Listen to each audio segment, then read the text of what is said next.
Bonjour à tous, nous sommes Erev Parashat Ekev Tashin Pei. Dans notre parasha, la Torah nous dit que Kadosh Baruch Hu Yasir Mimcha Kol Choli, il va enlever de toi toute maladie.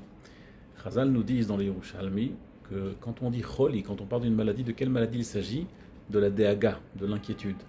Ça veut dire que c'est une maladie, en vérité, l'essentiel de la maladie, c'est l'inquiétude, c'est pas la maladie en soi. Moshe Feinstein, il dit sur un autre verset de notre parasha, la Torah nous dit Vaya'ancha, Vayaraivecha, Vayachilcha et Aman. Kadosh Baruch Hu t'a fait souffrir, tu avais faim, et après cela, il t'a nourri avec la manne. Et après cela, le verset nous dit que Simlatra lobalta me'alecha, que ton vêtement ne s'est pas abîmé sur toi. C'est-à-dire que tu avais ton vêtement, il ne s'est pas abîmé du tout. Nous dirait Moshe Feinstein qu'en vérité, si on ne s'était pas inquiété dans le désert sur ce qu'on allait manger, alors on n'aurait même pas eu faim.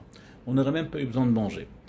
Et c'est quoi la preuve? La preuve, c'est que Simlatra lobalta me'alecha, puisque les Bnei Israël n'ont pas eu d'inquiétude sur leurs vêtements, les vêtements ont résisté aux 40 ans dans le désert sans devoir les changer. Ainsi, si les Bnei Israël ne s'étaient pas inquiétés sur la nourriture, alors ils auraient pu encore continuer sans devoir manger. C'est juste parce qu'on s'était inquiété et qu'on était triste et qu'on a demandé à Kadosh Baruch Hu dans le désarroi, on l'a demandé de nous donner à manger, à Kadosh Baruch Hu a donné la manne. Mais on n'avait pas besoin en vérité, on aurait pu se débrouiller sans cela. On raconte une histoire sur Reb Avrom Genichovski, qui est un grand tzaddik à Bnei Brak, qui est niftar relativement récemment, en 2014. On raconte qu'un jour, toute sa maison a brûlé, tout l'immeuble où il habitait a brûlé, et les pompiers sont arrivés avec évidemment tout ce qu'il faut pour éteindre le feu. Alors après que le feu il est passé, ils ont évidemment arrosé tout l'immeuble, et dedans il y avait les écrits que Reb Avrom Genichovski avait écrits à la main. Et ces écrits qu'ils ne pouvaient pas forcément se rappeler, donc s'ils allaient être perdus par le feu ou par l'eau, on n'aurait jamais pu les récupérer. Alors les gens en bas, ils étaient là et ils lui demandaient, Reb Avrom, est-ce que vous êtes Beda'aga, est-ce que vous êtes inquiet?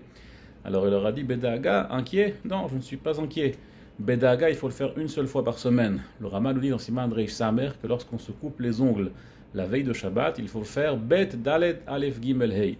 Il faut faire d'abord le deuxième doigt, le quatrième, le premier, le troisième et le cinquième. Beda'aga. Le Harizal est écrit qu'on ne fait pas comme ça. Mais en tout cas, le mot Beda'aga nous désigne uniquement la façon dont on doit se couper les ongles Erev Shabbat, c'est tout.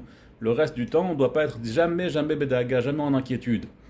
C'est d'ailleurs pour ça que les lettres Beda'aga sont les 4 premières lettres de Da'aga, sont les 4 premières lettres de l'alphabet, mais on a oublié le Bet.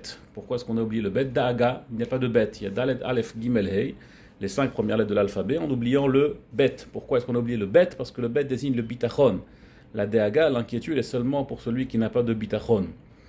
Il y a un vieux chassid qui s'appelait Rabbi Yisroel Hartin qui raconte que peu avant la guerre, il a rencontré un vieux monsieur qui portait des grosses fenêtres. C'était le vitrier de l'époque. On voyait qu'il était très très vieux, il avait déjà 90 ans. Alors il a demandé, Rabbi Yisroel Hartin, est-ce que je peux t'aider? Il lui a dit non, pas besoin d'aide, j'ai toutes mes forces encore, j'ai 90 ans, j'ai toutes mes forces. Et je vais te raconter, quand j'étais jeune, j'ai rencontré Rav Simcha Bonim de Pchisre, un grand tzaddik en Pologne, et je lui ai demandé une bracha, que je puisse marier tous mes enfants avec, sans avoir de dette, et que je puisse toujours avoir de l'argent sur moi.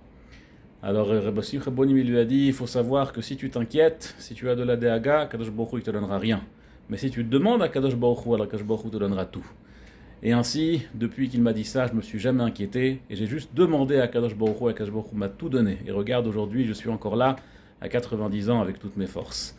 Alors oublions les déagotes, oublions les inquiétudes et ayons notre bitachon à Kadosh Baruch Hu et Kadosh Baruch Hu nous exaucera tous nos vœux. Kol Tov et Shabbat Shalom.